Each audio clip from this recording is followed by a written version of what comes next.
আজ আমি তোমাদের দেখাবো এই খানকুন পাতা বাটা। এই পাতা যদি পেঁয়াজ দিয়ে, রসুন দিয়ে, কালো জিরে দিয়ে বেটে খাওয়া যায়, তবে তার কোনো ব্যথা যদি থাকে সেই ব্যথা একদম কমে যাবে, বিশেষ করে হাড়ের ব্যথা। এই পাতাগুলো আমি দেখিয়ে দিলাম। এবার আমি এই পাতাগুলো খানিকটা কুচিয়ে নিয়েছি। এই যে পাতাগুলো কুচিয়ে নিয়েছি, এবার এই পাতাগুলো ভালো করে ধুয়ে নেব। সাথে যেই পাতাগুলো কেটে নিয়েছিলাম, এবার এই পাতাগুলো ধুয়ে এবার কড়াইয়ের মধ্যে দিয়ে দেবো, দিয়ে ঢাকা চাপা দিয়ে দেবো। কতটা দিয়েছিলাম দেখো বন্ধুরা, কোন কটা হয়ে গেছে। এবার এটাকে একদম শুকনো করে ভেজে দেবো, নাহলে গলায় চুলকাতে পারে।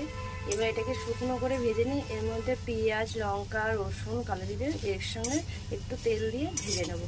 এখন এটাকে আর একটু পরিমাণে ভেজে নিই।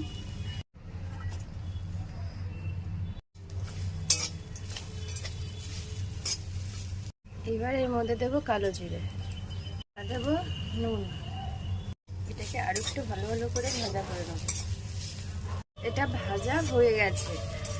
এটা আবার কালো কালো করে একটু ভেজেছি, কারণ আগেই বলেছিলাম গলায় ধরতে পারে। এখন বর্ষাকাল, জল ভরা খানকুন পাতা, এই পাতা একটু ভালো করে ভেজে না নিলে গলায় ধরতে পারে।